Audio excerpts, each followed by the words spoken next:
and we're live. Uh, Good night, Belizeans at home and abroad. This is the Belize Affairs show number 88 for Wednesday, 10th of January, 2024.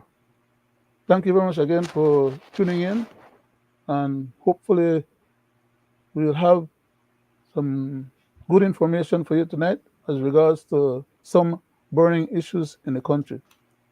Tonight's chairman is Mr. Rudy Wade, and I'll turn back the show over to him for his direction.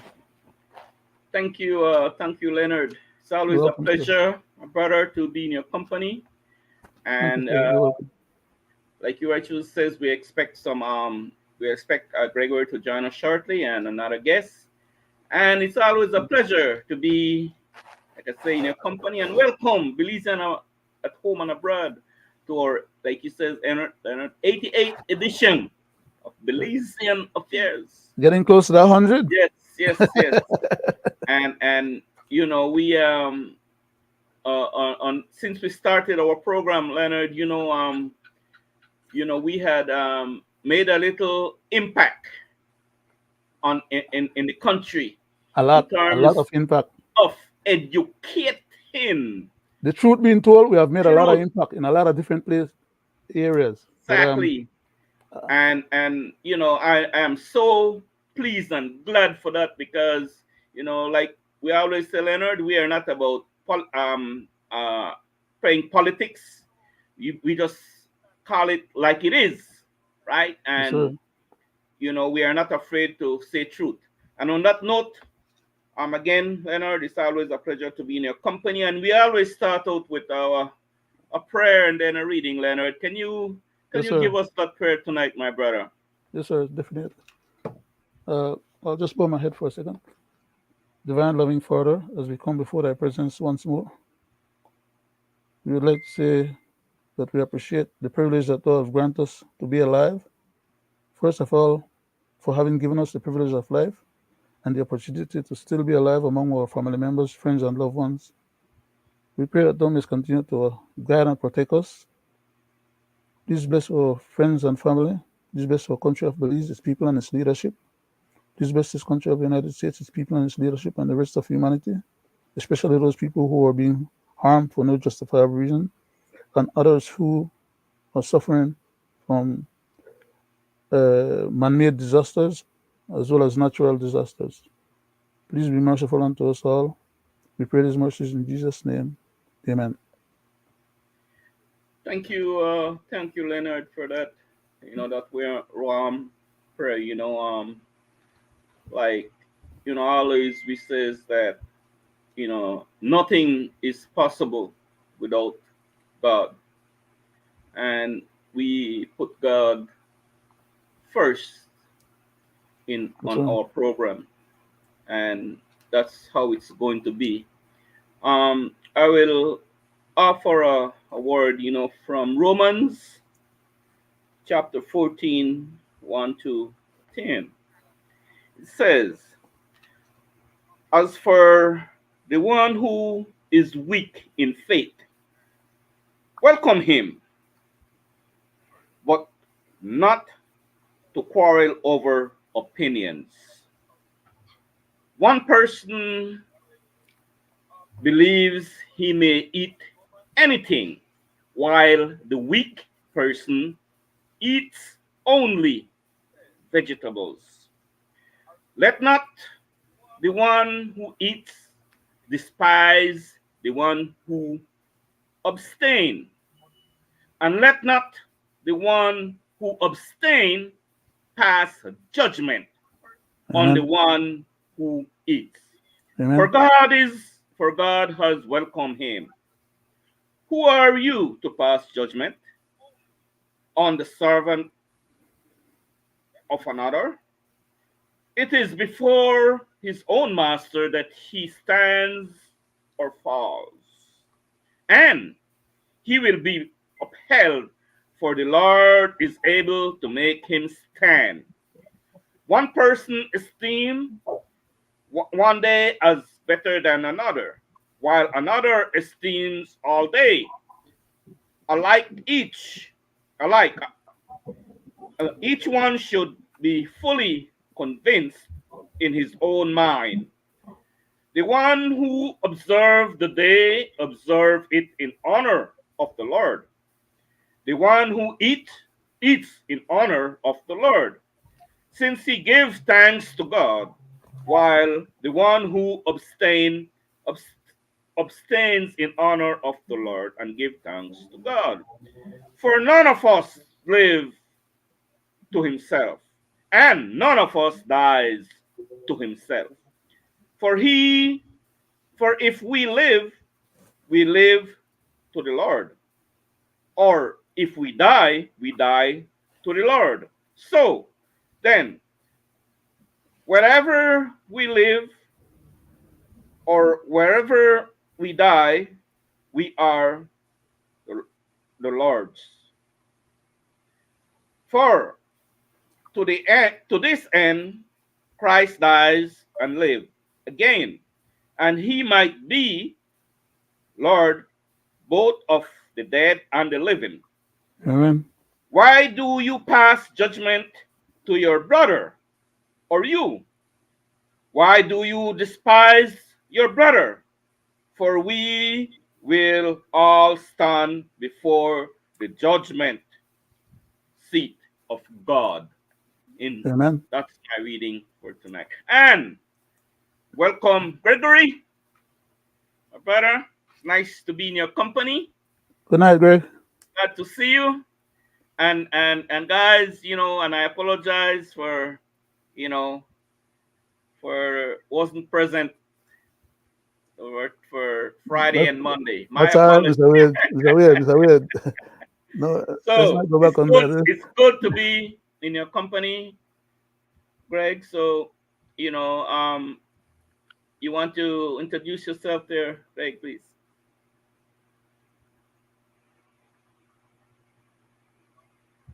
Your mic, Greg. Your mic is. Yeah, Good you got night it. to the You got it. Belizean people at home and abroad. Thank you for tuning in to this for 88th edition of Belizean Affairs. Sitting with me virtually is my chairman, Mr. Roody, and my co-host, my cousin, Mr. Leonard Brackett. And of Good night. course, I am Mr. Gregory Brackett. Back to you, Mr. Chairman. Thank you, Leonard Uh, and my, Gregory. So, so, guys, we have a lot going on in our little Belize, and so sad that you know most of the things that is happening in this country could be avoided. Could be amen. avoided Very much. if one, we have leaders who do the right thing. If only we have leaders who are at heart with people and nation and not self-greed. And it's a repetitious cycle. And if only we have leaders who looks after the welfare of its people. But you know, to the issue, the situation we have talked about the Mayan land rights and the issue down south between the newly Laguna village, which is habitated by Mayans, so-called Mayans, and Emeryville, which a village that I knew. Well, I know since I was born, as I was born not too far from there, 4 miles from that village. And we see lately, we talked about it, especially on our 47th edition. I could remember that when this whole thing blew up, we talked about it, right? And the meeting they had with one Christina Chuck and the strong words that came from that lady, right? Which personally, growing up, guys, in that area, I didn't know about any personally, maybe other people, but myself, I have never known of Mayan people in that area of our country. But they claim in that village now, Laguna Village, right? And that's where the conflict is right now. But in that area, I have never known any Maya in that area. And the other issue is the cane farmers situation and the cane farmers fight situation between the cane farmers and BSI, right? The different groups down there, right? The sugar factory, right? And we talked on this program, and I said that it reminds me. I asked you guys if you guys had remember Black Wednesday. So all this guys took me way back then, when I was part of the security forces back then, right? And like I say, you know, this is not going to go over easy. And at the end of the day, it's just the poor, hard-working farmers and the poor Belizeans that want to take lick at the end of the day, right? Because it seems that the powers to be, we've seen it played out a few years ago with the UDP when they bailed them out, and a lot of our taxpayers' dollars went there just to compromise, right? Mm-hmm. And none of them, past and present, has the balls to stand up. They don't have the balls to stand up for the people. That's my one personal view, right? Stand up for the cane farmers and their people of this country. They are easily compromised and easily bought out, right? That's the way I feel. But guys, let's touch base with the let's talk a little about the situation back down south with the Mayan claim. Greg, you had some footage, because you know we always show and tell, right? So I pass it over to you, Greg. Yes, Mr. Chairman. I could go in any village and not any meeting without any other permission. And Christina know that too. And her husband know that too. So don't come bend the rules and the laws of this country. Mr. Estefan, Yes, now that ma'am. you've called my name. I call your name because you know the right. You do have a right to go into villages. I do what? There's a public access road there. You have a right to be on that road. Which That is road? absolutely Which correct. road? Any part of the village, whether I'm off of the road or on the road. You have a right, but Alright. in Maya villages, you have to ask permission, You not full out of of shit. courtesy, not out of courtesy. You sir. full of shit, baby. I know you. I am telling you, but I am telling you, you cannot stop me from going to no village. None whatsoever. I could ask courtesy to enter the village as a matter of courtesy, but you cannot stop me. Don't go down that road, man. Tape this thing, man. Tape this meeting. You tape it for yourself. I don't need for tape I this. mean, but you don't stop me from going to no village, man. Sir. Yes, you know, until I come back here because I hear this nonsense, you know. Yeah, I hear this nonsense, and that's not work. This I believe. This is not nobody matter. Yeah, that's true. Give me a Alright. talk. Since I'm living there and Well, you live there, there. so but I may be come there, but this I believe. yeah, because I have to talk on behalf of myself because it's not you who is feeding me, it's myself. That's why I have. Well, I have nothing to do with feed. I have nothing to do with food. Yeah, that's true. Your but- constitutional right that it has to. Don't have to know we eat our food. Yeah, but you don't have no right to barge into somebody's That's why I asked you for permission. in a You invite me village. there, you know. You invite me there, you know. Yes, That's I right, do, and so yes, you have to but you're understand that. You are not That taking you the can't correct just come, if procedure he may say because- no, you may can't go there. Who? It would be illegal for you Who? to barge into a community's Who? meeting if the leaders did not Man, accept. like I tell you, Sonny Christina, and I tell you no. If I go in that village and I'm going in there this evening, And none of you stop me from going. And you know what? None. I tell you, I already asked you, I tell you. Well, let's because it's not illegal. Let's put you on notice too. Put people on notice one. This gentleman, that's an alcalde. I don't mind if you're an alcalde, it don't matter me. He has I have a right to go in and village. Don't tell me no stupidness, man. Okay, and then record this. He Record has it, yes. every right as alcalde to arrest you. Arrest if who? you trespass on their lands without permission. And if you must test it, go ahead and I think you got better test it. sense than that, man. I surely think you got better sense than this way to talk. Who want to arrest me if you're going to village today? Let's talk a little on that first Mr. thing there. Chairman. Let's talk a little bit on that first segment there, guys. Leonard, let me hear what you got to say on that first segment from that lady and Mr. Estefan. Remember, we're in Belize, you know. Good. Okay. As far as I can tell, even the highest court at the Caribbean Courts of Justice, the judges recognize that Belize as a country has one constitution, one country with its borders intact, one government at a time, elected by the people to represent the interests of the people. Now, the court did, as a part of what the government had agreed to do under the consent decree,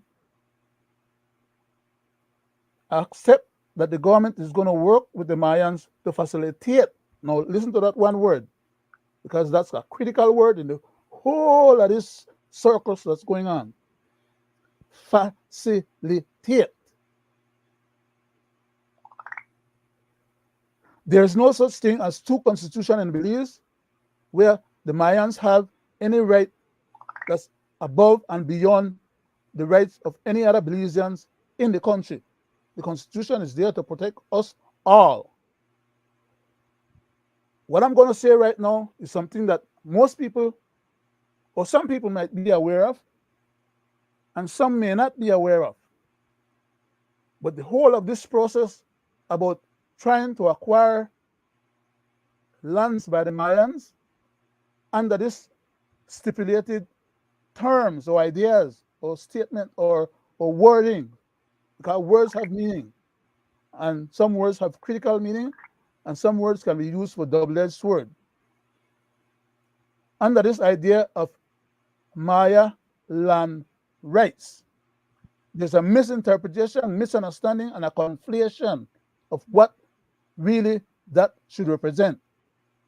And some people are trying to advocate it as to represent it where even the government have no authority vested in it, according to these advocates, in terms of managing the landmass of Belize with all its population, who should be able to go any part of the country according to the Constitution. Even the government can't stop you from going into the Maya village or any Maya alcalde or anybody else, for that matter of fact. That is what the one Constitution that we have currently says. The government cannot stop you from going from any part of Belize, north, south, east, or west, or they can't stop you from going out of Belize, and they can't stop you from coming in to Belize as a Belizean and as a person who carries a Belizean passport, especially if you're a traveler. That is what the law says. So I don't understand why Ms. Christina, they try to embed a subordinate authority, which is the alcalde system that we, the government and people of Belize, accepted, which has its own limits and limitations and prerogatives, but does not trump the Constitution. I do not understand why she is carrying the discussion with that gentleman in that kind of way, because the gentleman is within his right to advocate what he was advocating, except for using the coarse words, which are not necessary. But the facts remain one and the same. We are all under one Constitution, the Constitution of Belize, and the Constitution of Belize speaks and says exactly what I just stipulated earlier. All Belizeans are entitled to go any land in Belize. Now, there's a difference when it comes to private lands bought and paid for by private individuals. That's because the government has ceded those rights of ownership to those individuals whom they sell those lands to. If you have a piece of land that is leased to you by the government still have authority vested in it to go into that leased land, because you don't have an ownership, you don't have a title. That's why they call it title absolute, which then restricts the government from being able to go in there without your consent and or only under emergency situation, either to out one fire or to get you, if you're a criminal and trying to hide in your home, they can come into your home, but they also need to have a search warrant. So there are different parameters that comes to play, and when they classify these lands or the tenureship or ownership or control of these lands, there are different rules that come to play. So as regards to the alcalde system is like what you call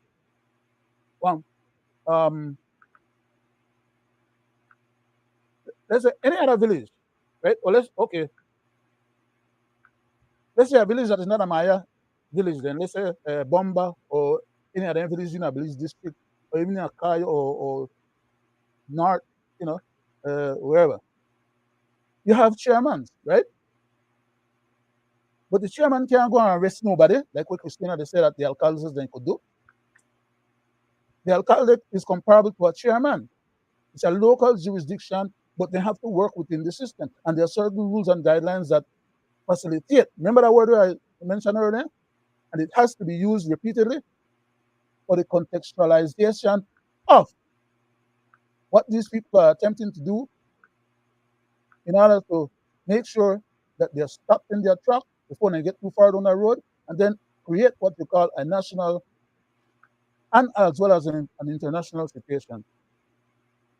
Because what they're attempting to do is not just to get the land to work it or to use it, so they could plant and they could feed their family, or because they use fertilizer, they could use different pieces of land. They want big enough pieces of land so that they could change from one location to the next, to the next, to the next. I don't have a problem with that,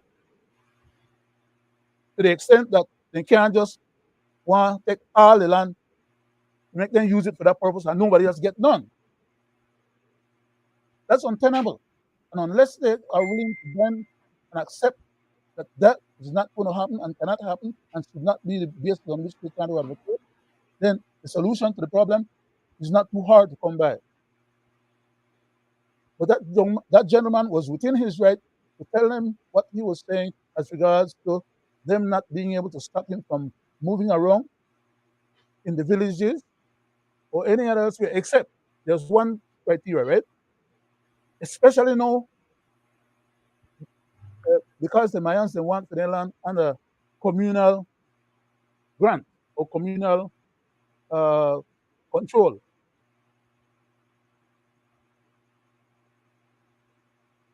That would mean then that Mayans among themselves can walk into each other's lot without permission, then, right? That's basically what they're trying to say. And I can tell you that they would not accept that as being truthful or correct either. Among themselves, they want to have and make sure that Tom, Dick, and Harry not just come in my yard and maybe they're in my house without my permission or my knowledge. So they will have to come up with some kind of situation where they are comparably, like the rest of other villages in the country, have the same category where people's rights have to be respected. But you can't take the whole district and say nobody can come in any part of that district that you decide not to grant them permission to come, because that's your tenured land, that's your land right, and people have to ask for permission to come in there. That's a completely different issue, and they're conflating. But what they want to do basically is that they want to gain controls of the land the surface of the land as is according to the constitution, because they are agreeing that we all have the same one constitution. So they want right now to gain the control of the surface of the land, as much of it as possible, deny anybody else access to it, including the government, and then turn around and want to have control of the wealth that the government constitutionally is entitled to, which is whatever comes underneath the ground. We have gold, we have oil, we have a lot of natural resources there in the Kakung Mountain and in the valleys and all around in the whole Toledo district. Because they have been living on bits and pieces of the land means that they must be able to inherit or take over all. They're trying to do the same thing like what the Castellanos in Guatemala was doing to them. Take away their land in Guatemala for the ones who came across the Belizean, they were being killed. Take away their lands in Guatemala and deprive them of the right and the opportunity to be able to make use of the land. Because then the government over there was sending in the military to dispossess the people of the land, and then the government turn around and give the lands to all these big foreign investors. So now they're trying to come up with this scheme where they will get control of the surface of the land and as much of it as possible, and then turn around and deny anybody else access to it. Because according to Christina, their alcalde will be the equivalent to them police force, police commissioner as well as whatever else. I mean, the alcalde will run the place like only fiefdom, like like only only small kingdom or something like that. Each alcalde have their own powers.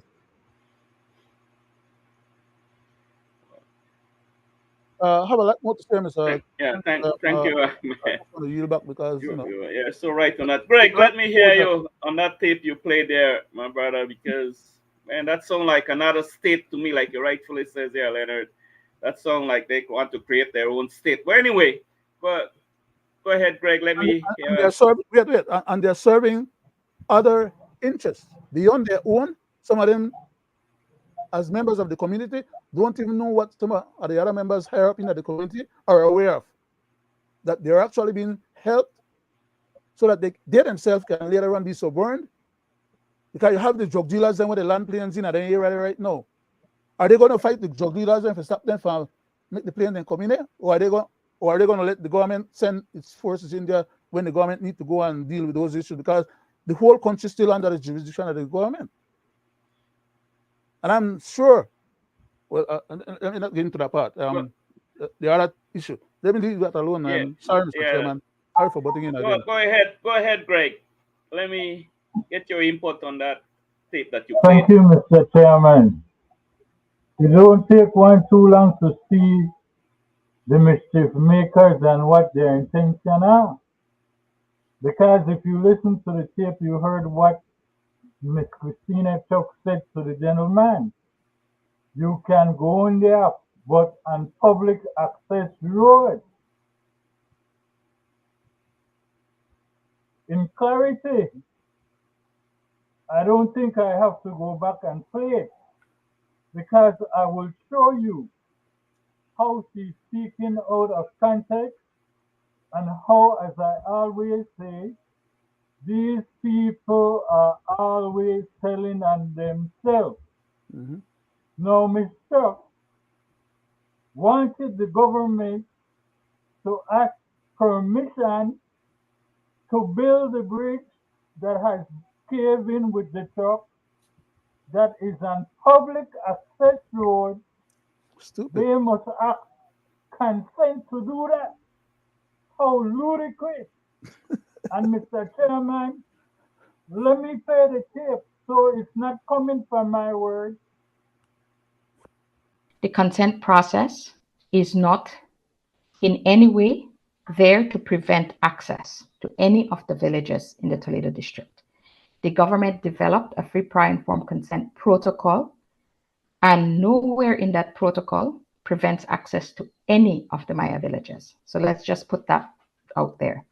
Number two, where any infrastructure development or upgrade or expansion of roads, things like that, is concerned, The Constitution itself mandates due process to engage with landowners to prevent harm.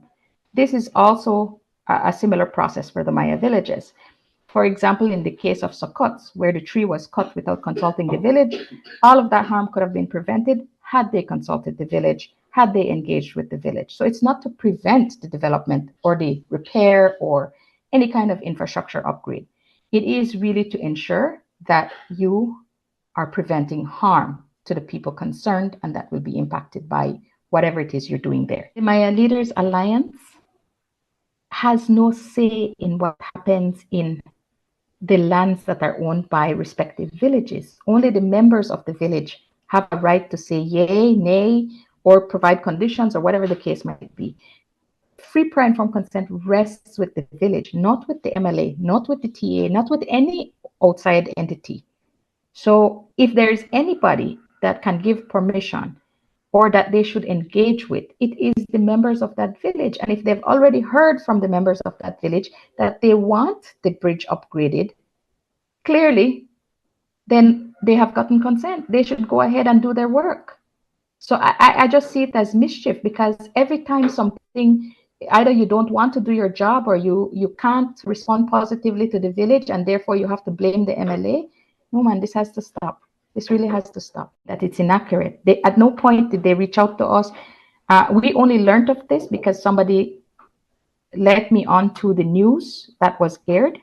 And I was actually surprised because at no point did the ministry reach out to the MLA, and at no point did the MLA request that they be consulted regarding this upgrade of this bridge. So that is entirely a mistruth. It's untrue. When we hold positions of authority, particularly as the chief engineer under the Ministry of Infrastructure, you have to be responsible with your words and with your language, because people believe you. Now, Wow. Mr. Chairman, Go ahead, Greg. if I may say this lady needs a brain pill. She's talking about the tree that was cut down in Sokot. I would be the first to tell you where the government is running power lines to service entities, not one person. They have the right to remove a tree that will stop the path where those cable lines are going, regardless of who wants to holler high or who wants to holler low. That's the prerogative of by central government.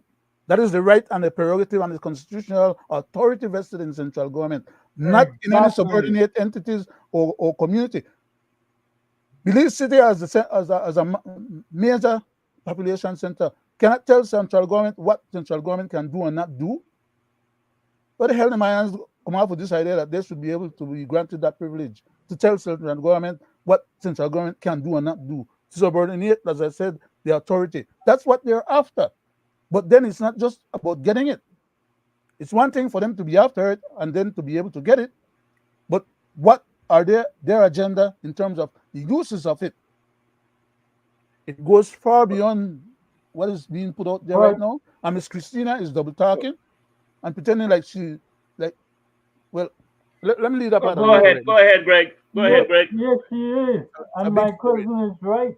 It's a big because story. She wants to use the Constitution, in due time. But she only wants to use the Constitution when she sees best. She's not forgetting that the Constitution says if the government wants to take a piece of land or property to build or use for a bridge or to do a park for who? We the people, they can do that and then they can pay redress. So what she's talking about is ludicrous. Mischief making, like she says. That was cut down. She's accusing somebody else of being mischief maker, and she's the one that's actually creating the mischief. And likewise, as my cousin said before, and he quoted it correctly. Bust them out. When it comes to a village, villages have public access roads, and you cannot stop no one from going through there, except the only exceptional rule to that is if these landowners have their land fenced or wired off to prevent you from going in. But as long as that is not happening and it's an open village, Mr. Chairman, you, me, via a constitution, can go north, south, east, or west. That's what the Thank you. Constitution I says. turn it back to you, Thank Mr. you. Chairman. Thank you, guys.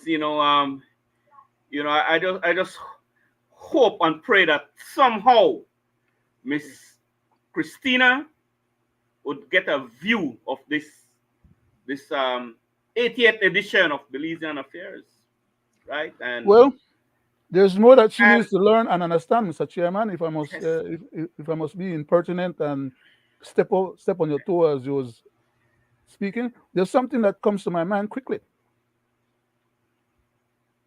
They will keep playing the fool until this matter ends up back in court, where Belize will then have a second chance at the apple to clarify what they didn't do in their initial presentation to the court. And then the court will be appraised and be knowledgeable about really what the facts and the situation is.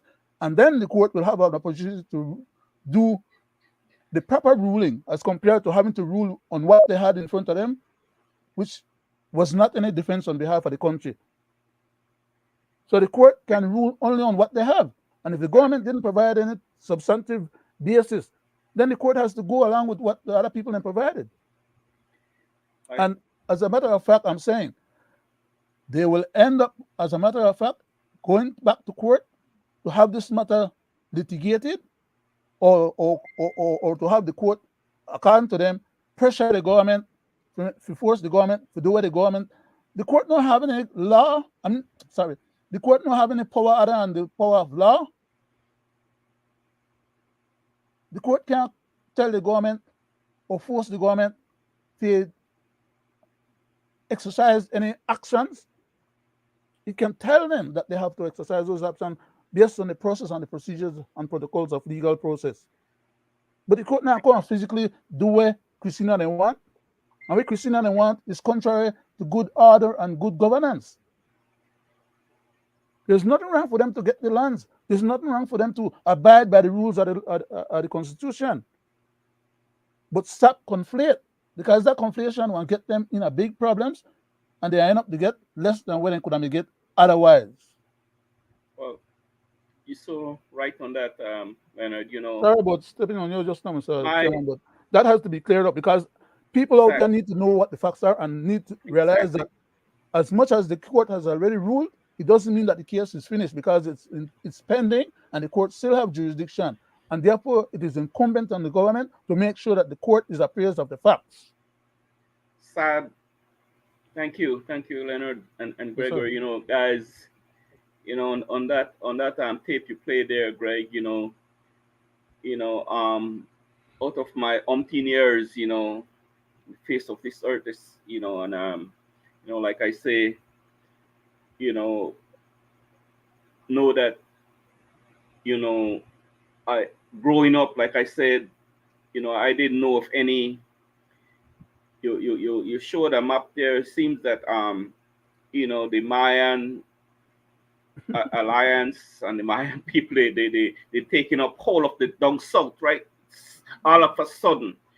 Now I say this to say that it's a damn shame to see how politics.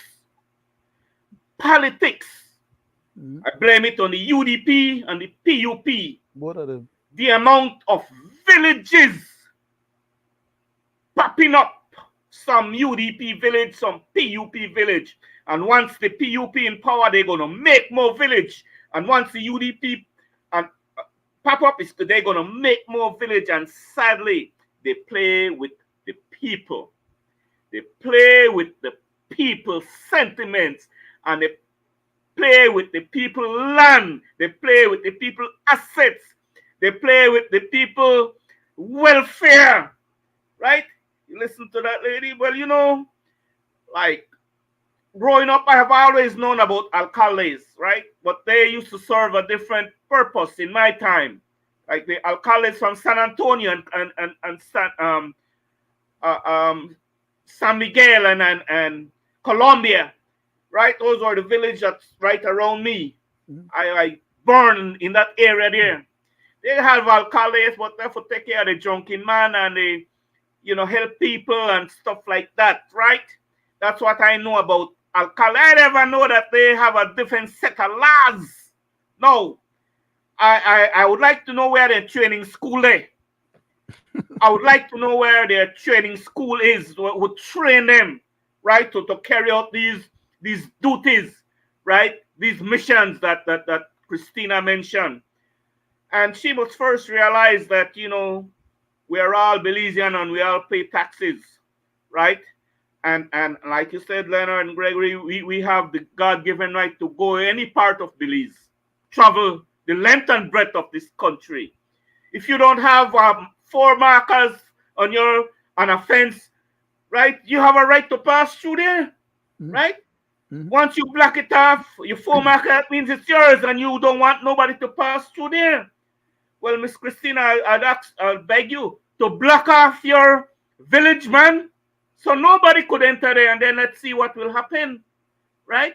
And then the taxpayers will not build your road, the taxpayers will not build your bridge, and the taxpayers will not give you medical attention, and the taxpayers is not going to give you no school, no education, right? So, and the taxpayers might ban you from coming to Fuden Town. Why they don't ban you to come into PG Town? Mr. Chairman, one point. Isn't that the same thing she just said on the tape that Greg played just now? That the government needs to do its job and the government needs to repair this and fix this and fix that because that's the government's responsibility. And then they are suing the government for when the government tries to do its responsibility. Then they look to get $6 million and over $6 million from us right now. Wrong? What? They're a double talk, I tell you. What is wrong with this lady? They think we're all crazy. Sadly, seeing what she have a little voodoo thing going on with her and the villages, right? And her people, right? Where she mastermind these people, right? She has something going on because that's the lady that's creating mischief. She talk about mischief making. She is the one that's creating mischief in the south and in this nation. Mr. Chairman, you see how she got caught with her own mouth? Just now on that yep. This is the way she said. This is the way she said. Yeah. She says that the alcaldes, the Maya leadership, the MLA, and the other organizations, them don't have no power. They can't control what the village then decide to do. That the village then have the power individually. Each alcalde have its own powers and its own rights for each and every village.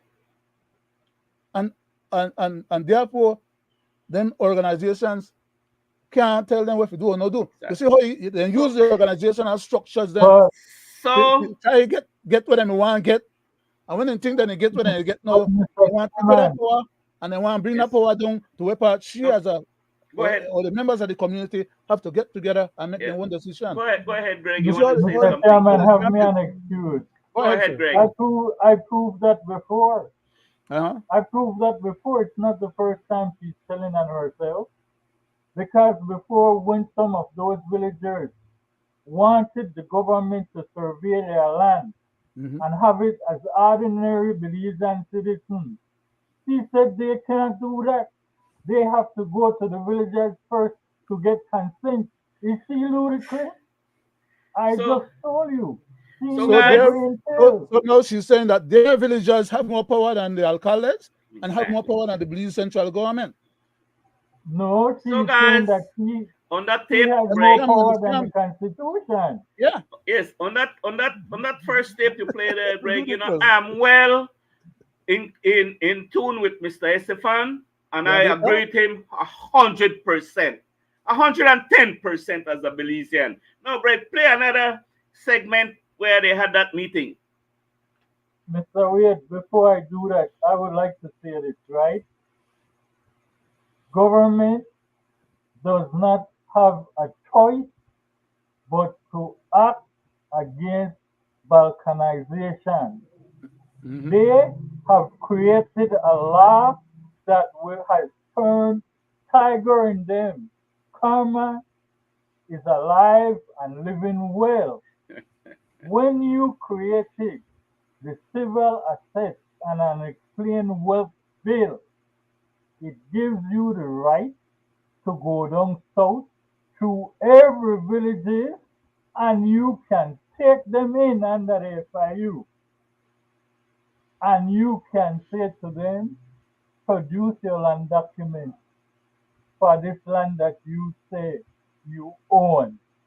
Period. The law You is understand? there. No, They yeah, you see, made it. you understand why they are trying to use these words about customary land rights to evade exactly, because as of right now, I am sure Man, that the only ones that probably have been paying tax are the ones that got their property or their lands regularized under the government land department that issue some of them their own private properties, because a lot of them have their own private properties. exactly, And exactly, some of them don't want to deal with this Maya land right thing when they try push pan them. With the other exactly. family members and friends to try push pan them. So Right. And you know, are they going to pay land tax for all these lands that they want to hold on to? Is my question. And where do I get the money Mr. from to pay? Because that will mean exactly what you said, Greg. They have to come up with valid ways of earning or getting that money to pay their land tax every year. Play and another you know what? You know what, segment there, Mr. Greg. I don't know Chairman? when they open up There Pandora's are box. still people living that can prove they were not around there, and this clip I am will one of them. testify. The issue will have to be resolved based on evidence. We asked Edwards what evidence they are relying on to back up their land boundary claims. When they said we cannot be able to back up our claims, you know about the Cohoon factory now, the Tapco estate. That is where that is known. You could research it. Everybody is aware before we have that highway about the old San Antonio highway. That used to be the official government highway. And that is the one that run back there. That is where my grandfather and his grandfather and all the older people, we used to buy pig from PG and take to Belize City.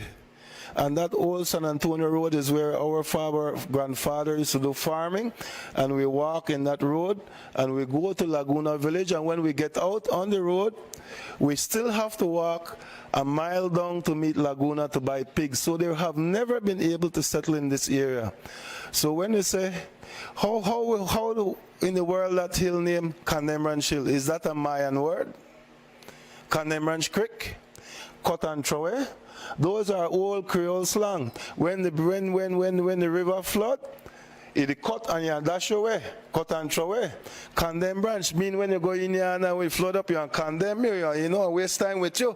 So these are significant words. How these places were named 100 years ago.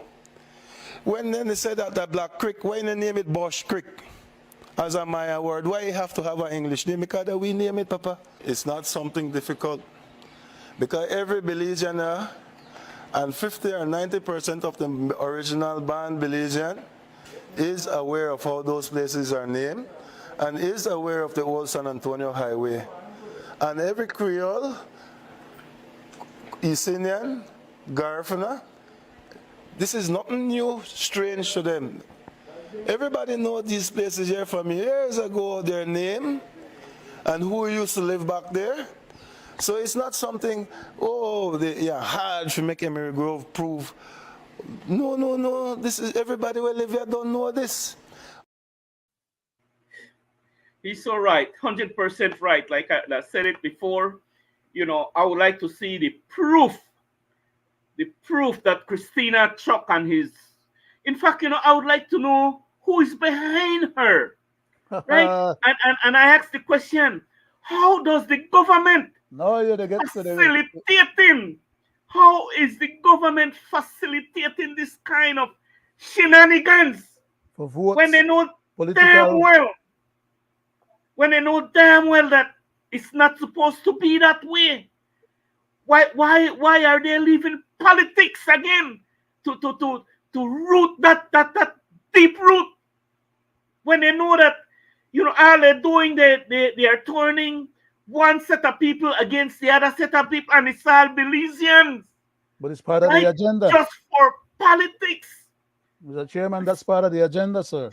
It's not something And surprise or I question, and my last question is that how in the world did Christina and his minions comes up with these markers, this whole amount of land that is called Mayan land rights, Mayan land? it's a land How grab. did that happen? It's a land grab process Right? because they are Mr. being Chairman, they are being empowered by the government. I don't know. That's why I'm asking the The question. Can government you is answer asking me that? them.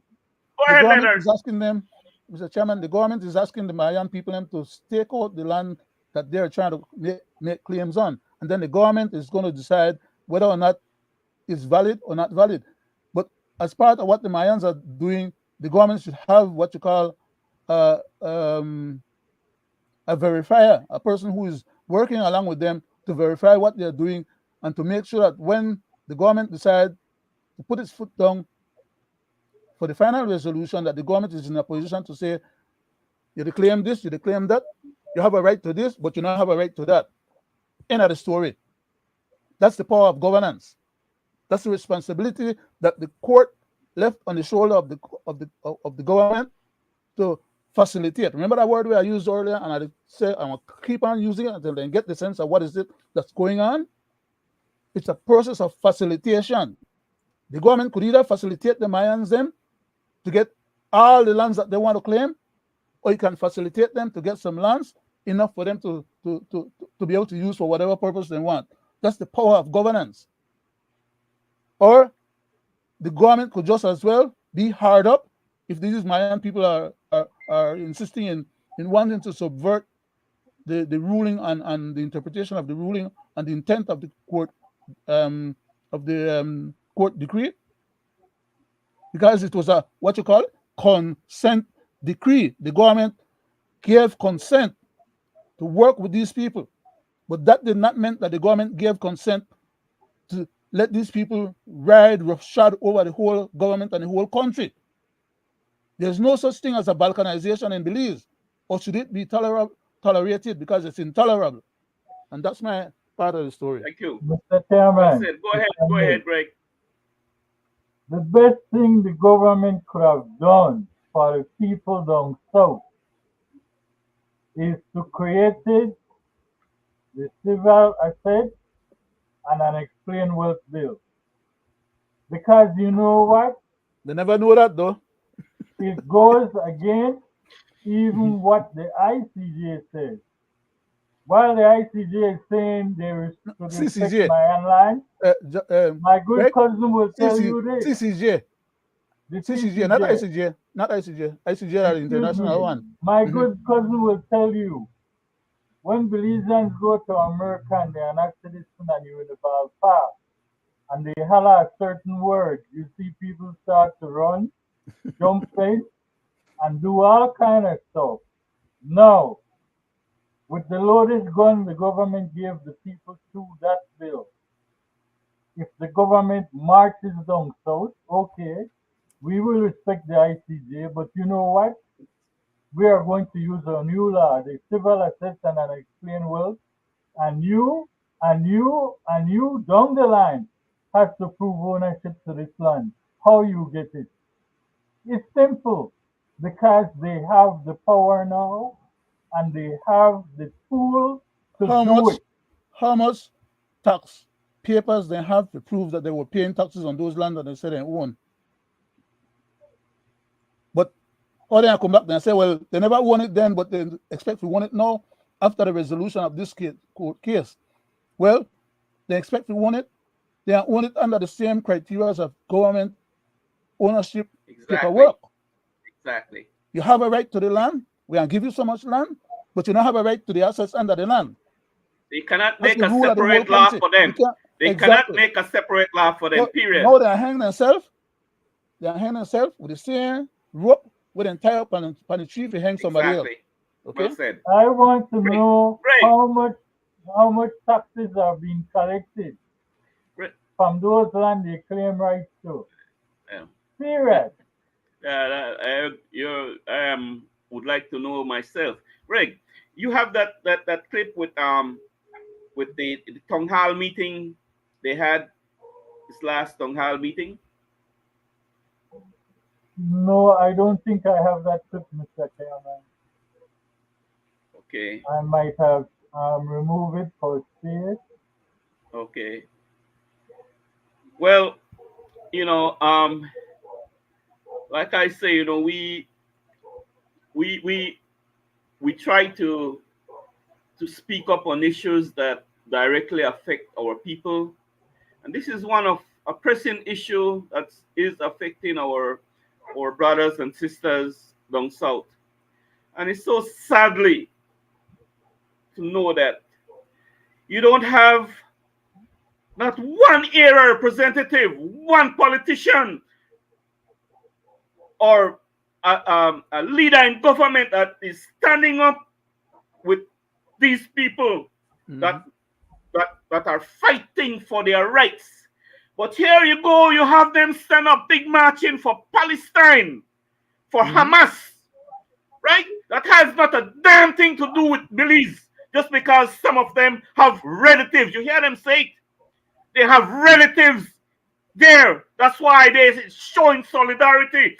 Damn shame to you guys, right? But then suborn yet you call yourself the powers of the country. Yet you call yourself representative of the people of Belize, right?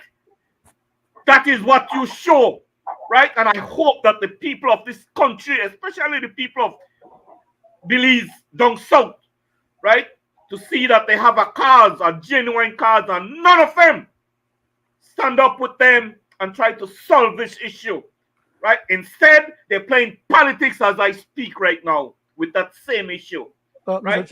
Mr. Chairman, the worst part of it, sir, is that they don't even try to alert the people about what is it that they're negotiating with the Mayans.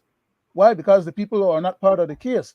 It is the government's responsibility to appraise those people of what is it that they're negotiating, just in case something is going to come back and affect those people. They just can't be left out in the cold. And they know that.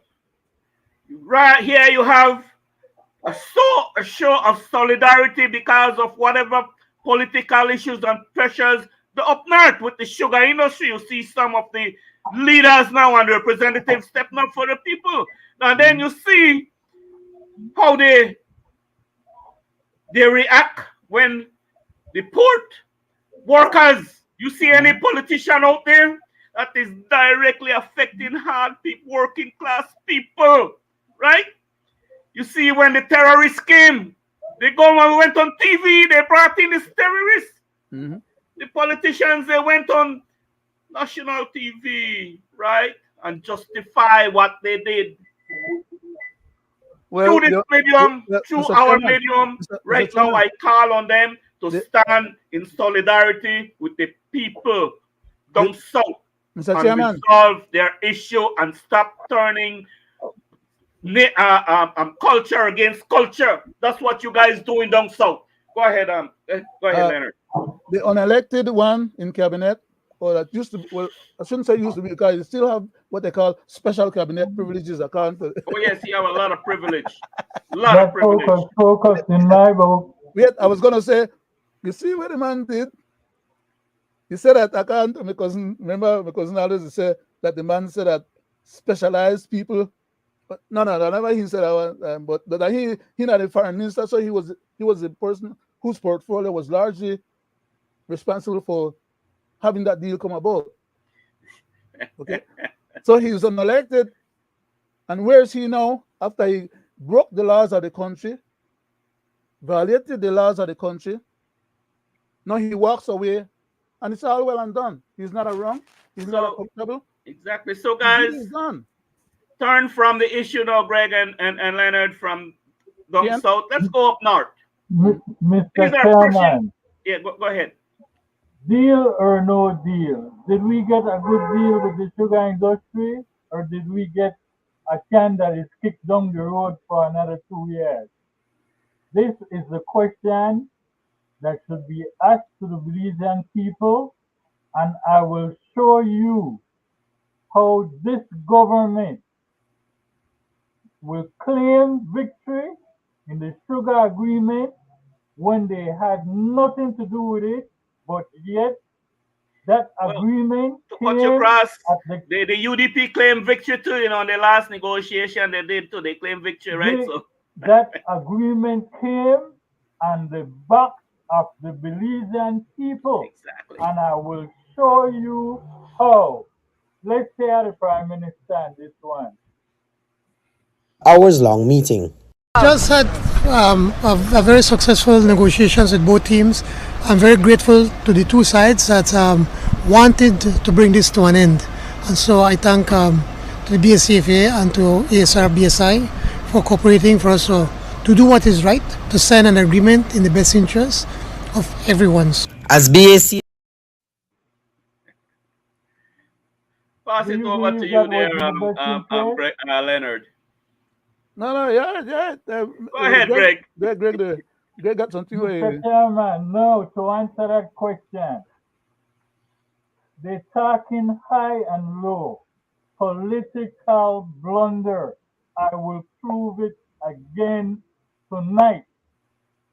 This is what the representative from the other side said. There's a long road ahead. I think we still have ways to go in terms of reaching the stability and the certainty that we need in the industry. But this is a first start, and we hope to make progress from this. Fancy there, sir. When they sign that agreement, Greg? What he just Greg, said? when they sign that agreement? Couple days ago. No. You see what I'm saying? A 2 years agreement is nothing. It's recycling itself.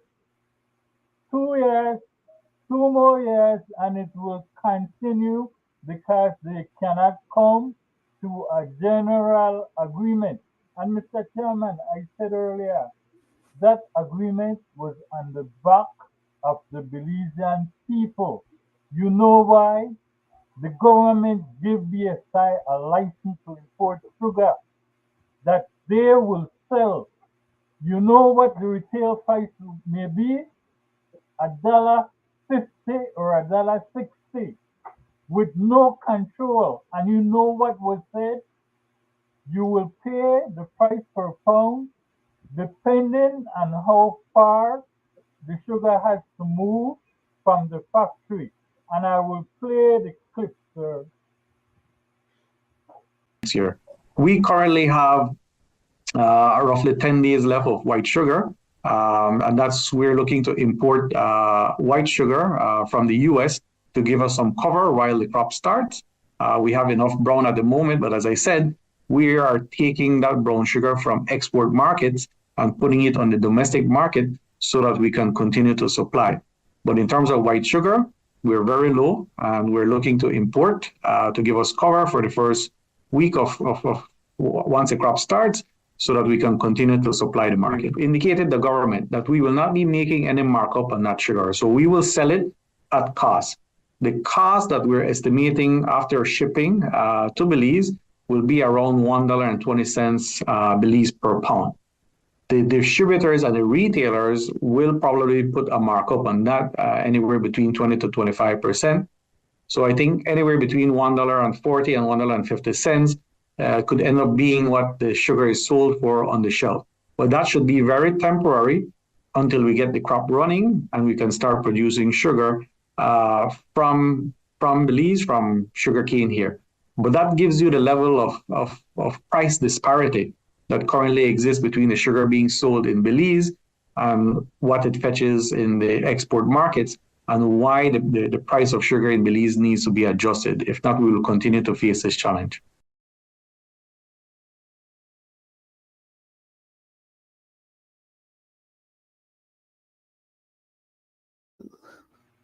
Now imagine that, Mr. Chairman.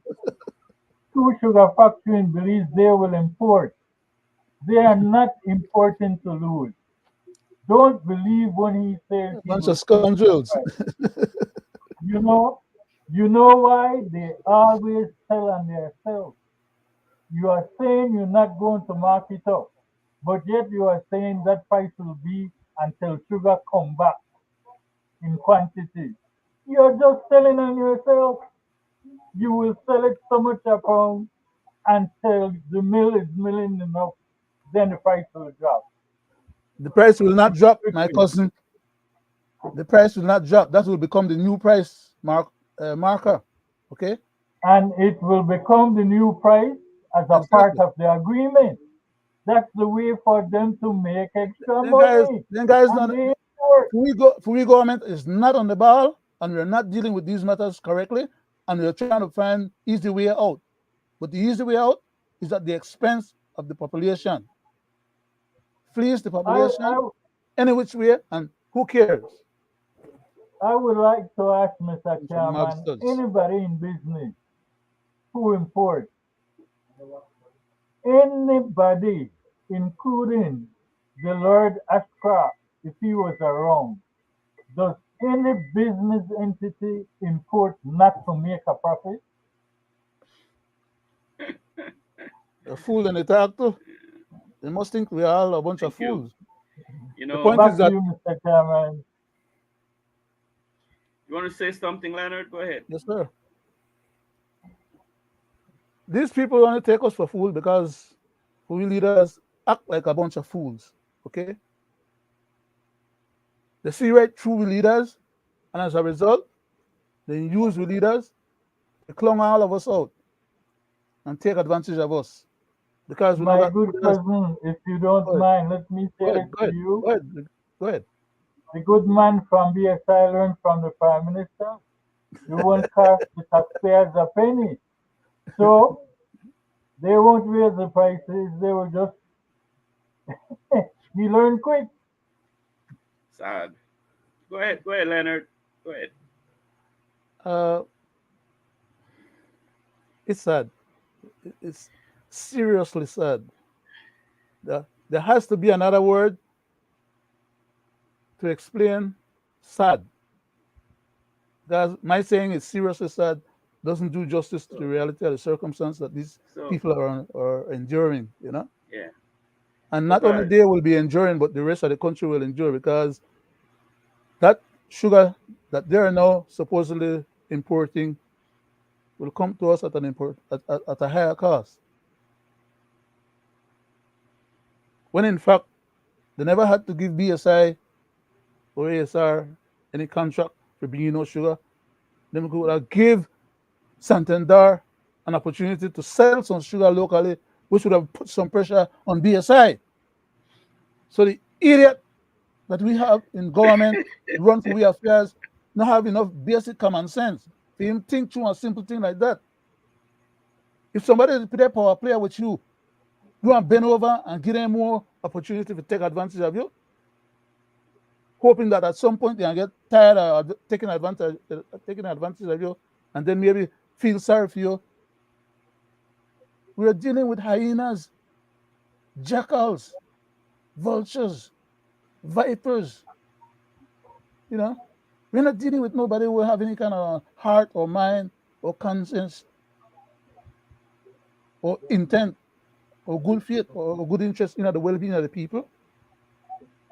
All these people are about is about how much money they can get.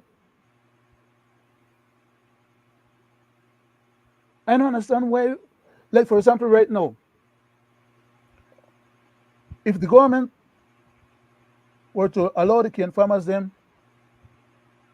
to maximize their protests, and the cane farmers, they'll be willing to take a year or two off from growing any cane. Okay? Because that is what the BSI people and they try encourage the cane farmers them to do. They try block them back so that they have to give in and give up. Or if they don't, they will not be able to accept no cane or get no cane milled or processed. So the cane will still get lost. So why don't take it to them, to the factory people then?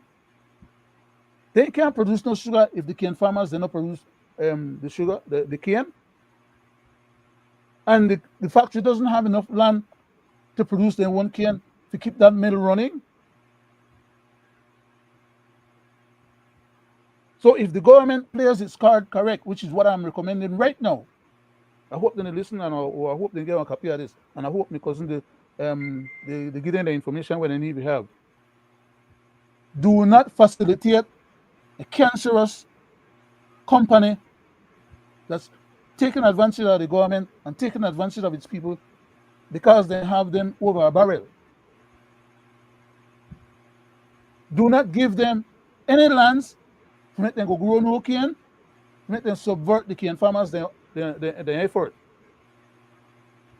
But I'm definitely sure that the government is going to give them some land, facilitate them with some land, to make them achieve that objective, which is to undercut the cane farmers them. I have a question for you, my farmers, cousin. yeah, right now, the same farmers, when they get the light of day, they see exactly what they happen. And you take what I tell you. The politician is try use them for political gamesmanship, right? But then people not stupid, and I'll tell you, they are very violent. Go ahead, my cousin. Well, Mr. Chairman, No. Go ahead, Greg. Mr. Chairman, and I want to say this publicly to people at home and abroad. The sugar, being AFAIRS is an American company, was imported from the United States. Then I want sugar than the bean. They could have simply bought from the other company. Right there locally. Save the tariff and all that. So if they wanted the sugar to really be at a low price, right, it could have been they don't care. done right there, and they don't people care. make money. Then they But buy my that sugar and they won't sell concern is out here in the States. My concern And then is they pay a higher Mr. price Chairman. and they transport it and they do everything what they need to do, because then at the end of the day, one benefit. They don't give a hoot about the people, eh? That's my point, and I'm trying to get that across. But for whatever the Right. reason, I just hope that somehow or My another they understand concern what I'm now saying. is this: to the people. Go ahead, Greg. To the people in Belize, this municipal election will prove to me if you want a change, because you know what? A lot of businesses who make pastry and other stuff that needed white sugar had none. And now when they go to buy, cost them when more. they are already losing, if they had got a loan to facilitate their business that they couldn't pay, and now they have to buy sugar at a higher prices, and take it which out of the head will of be the another population. loss. I want to see if they man. will still vote for the present government and this stupidity. A lot of Belizean people like Bukut, you know. Bukut is nice. Guys, a lot of people like Bukut. Guys, I say this to say that you always have a word, Greg, and say that they always tell on themselves, how mischievous and liar they are, right? About a year back, this Minister of Agriculture, Mr. Mai, right? I'm gonna say, because I just have a thing of calling these people honorable, because in my book they are not. Honorable has a very big meaning to it, right? And these hyenas not come close to be called honorable in my book. But anyway, that guy had said, that Belize we have food security, and all of the. I want to know if this guy know what the hell he talking about, right? To saying all this, and here we are, have our people, subjecting to 1 pound or 2 pound of sugar in the grocery stores, right? Is that what he called food security, right? We should have never been in this situation, none at all, never, right? This matter with you said, touch a little bit on that, Leonard. This matter could have been settled already, right? This matter, what we're going through again, could settle now. He said it could have settled and it could still settle now, right? But do these people want that? No. The UDP politicians, they don't want that, because when they get in power and they go back to the same issue, they look big because they negotiate, yes, and everything done through them, right? The same thing now with the PUP. We in this predicament again. Same thing, same sugar problem, right? For the past 40 years or 45 years. Now I say this. You wanna mute your, yeah, thank you. I say this to say that, I just hope that the people, start to, think. And I hope that their eyes open to see how these people have women and these leaders that we elect to protect and serve us, how they have us worse than sheep. Because, when they say sheep dizzy, they got us worse than sheep. The same problem. Mr. Chairman, not to cut you short, but just to prove what you are saying is reality, we can look back at the Red because they did nothing either. And here is one of their own who is living in the area. I just got an update from stakeholders, and it seems that as of now, we haven't seen any movement happening with respect to what was requested to the government of the Belize by the BACFA. I think the BACFA had asked the government to intervene in a way that they would see an agreement, a commercial agreement signed between the BACFA and BSI. And I think they're asking for 1 year only. What the BSA had asked is for the government to get back to them. That was 4 o'clock yesterday, and there was no response by the Prime Minister. So that I think. Mr. Chairman, I feel it's safe to say he should not be standing up there making any comment when they had the opportunity to get it done. Like Leonard said, it is under their governance. It is under their governance that the stuff was sold over to ASR when I was trying to propose to them an alternative to solve the problem. Exactly. But they don't listen. So what else can you do? But the people have to suffer when your leaders are a bunch of idiots. But to the issue is about people. It's about our people, right? What's really happening in our country. And these are commodities that people use, right? On a daily basis, right? So these people now have no good intention. They have no will to want to fix this problem. They're kicking it down the road on the expense of the people. The people is suffer, right? We shouldn't be in this predicament with two factories, Santander and BSI, right? We shouldn't be in this problem. And a sugar cane producing company, nation, right? Sugar producing nation. We know they import sugar. We shouldn't be importing sugar, right? And this they happen over and over. No good planning, no good negotiating, no negotiating in behalf of the people. Negotiating, yes, but in the interest of the big corporation and the government. Certain sector in the government. The government is the people, but the politicians then put it that way. That's the negotiation that is going on. And like I say, while people are suffering, we shouldn't be in this. So let's see, guys. Let's see how much more. Mr. Chairman, being you are upcoming and aspiring new candidate running, it is only fair for me to do this. I back you 100%, as well as any other third party that wants to make a change, sir. My people and residents of the Twin Town, my name is Roody Wade. I will be contesting the upcoming municipal election again.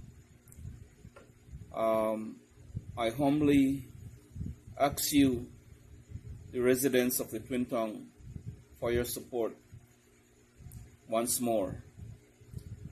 I am the only change. You have supported the United Democratic Party in the past. You have supported the People's United Party in the past. And you have seen the ills, for change. If you want that change, I am the only change that will be on that ballot. So come March 2024, please give me your support for real change. I am for people and nation. Thank you. Thank you, Greg. Guys, like I say, this is the time now. We have seen over the past decades where the United Democratic Party put us. We've seen where the People's United Party put us, right? For decades, have you seen any change? Have you seen any betterment, right? This two-party system that we have in this country, this is what is killing our country, right? We need an alternative. We need change in this country. If not, we will just pick up the ball where the UDP kicked the ball and left it, and the PUP will come pick it up, kick it to the next goalpost, and it's a repetitious cycle. Because why? They already know how they got the Belizean people stagnant, right? They already know, and they already know how to play this game. Play your game with whatever they do to you on election day. They have that packed down. We need to change that. Mr. Chairman, right? Can I ask Greg a question? Can I ask Greg a question? I'm not intending to stop. Go ahead.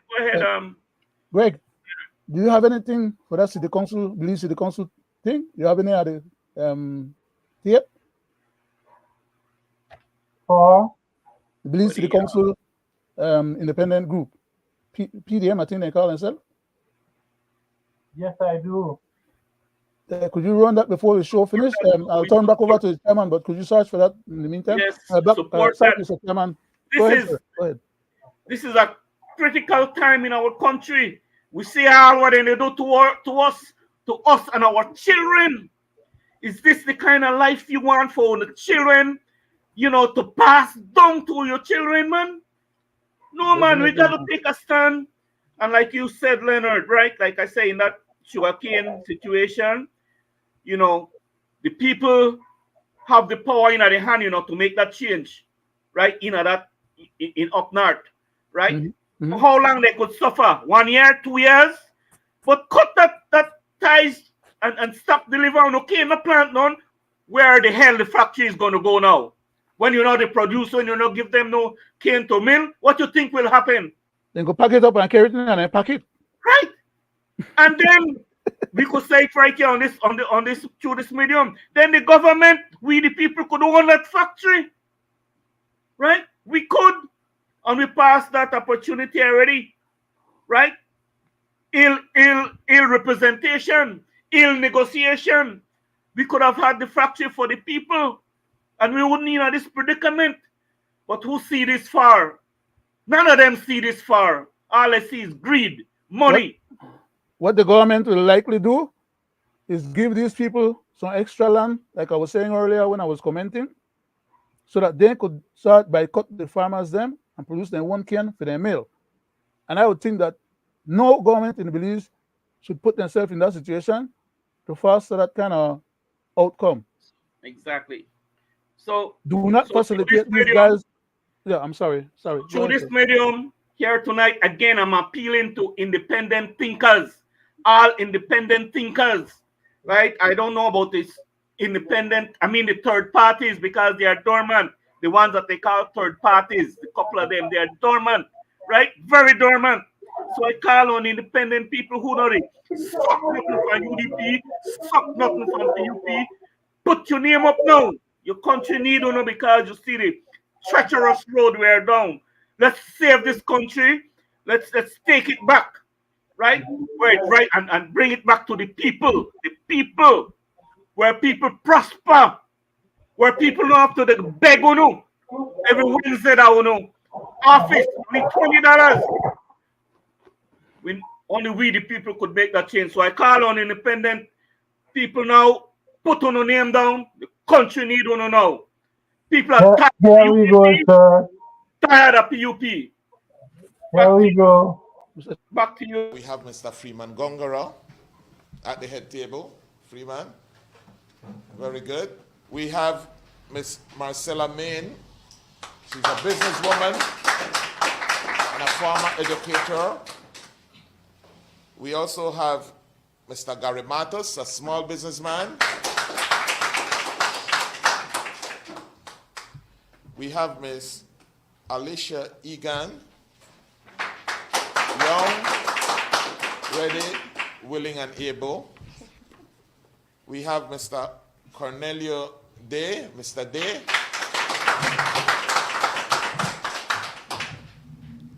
If you have any familiarity with Plaza and Plaza Taxi Stand, you will know Mr. Day. He's the wise man in this movement. He's a sage in this movement.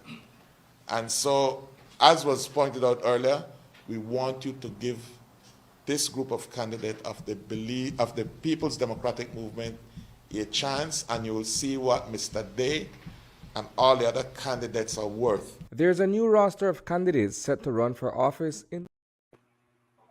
I applaud these gentlemen and these women to for their boldness and to step out, right? Every little help. And I would like this guys through this medium that across the length and breadth of this country that we have groups like those stepping up. Belizeans group like this stepping up. That's a good show that people are getting bold and tired, right? So we call on the independent people, man, who step up, man. Crucial time in our country. 2 minutes to you there for your closing there, Leonard. All I would like to say, Mr. Chairman, is that I'm very disappointed with the way our government have been running its affairs. Or not its affairs, because that's the way they would like us to think of it. Our affairs. Because they are capable of better. And I'm definitely disappointed that they choose to go down the road of subordination of our powers to the interest of themselves for self-aggrandizement as well as self-gain. And, it's sad. Like I said earlier, extremely sad. And I wish I could remember or come up with another word to use that expresses that level of sentiments that I have in terms of how sad the situation is, because better could be had and should be had. That's my closing. Thank you. Gregory, a minute there for you. Mr. Chairman, I would like to say for my closing, red and blue didn't work, so give me red, blue, green, brown, whatever color. Let's have a confusion band. Maybe we will get the people's work done. Thank you. And to our viewers and listeners who view in and our supporters and who watch us, I want to say thank you. Thank you for supporting us always, right? And you could come on the program anytime. Just inform us. You want to voice your opinion, you want to say something, let us know, and you are highly appreciated, right? I want to thank you from the bottom of our hearts, and it's always a pleasure to be in your all company, Leonard and Gregory, and I hope that this segment here, is an eye-opener, and I hope that it shows to the nation that there are people who still have their interests, who talk about, the ills and the things that are affecting our poor people and less fortunate and affecting our country. We are not afraid to talk about it, and we speak truth, and everything we we say, we always show. Like Gregory said, they show and tell, because they cannot say that we do it or no, the UNO do it. We just need repeat what UNO do and what UNO say. And we are not afraid to do it, because we are not sponsors, nor being paid by no UDP operative, nor no PUP operative. We are not here to love no UDP politicians. We are not here to love no PUP politicians. We are here for our people and nation. Right? So, on that note, again, I want to say thank to everyone who tune in to us and like our program. Please continue to do so. And, you know, Happy New Year. Right? May 2024 bring you something much better than 2023.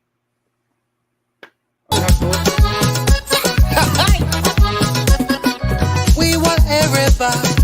We want everybody. Give me some of your everybody. Give me some of that cassava. We want everybody. We want everybody. Give me some of your everybody. Give me some of that cassava.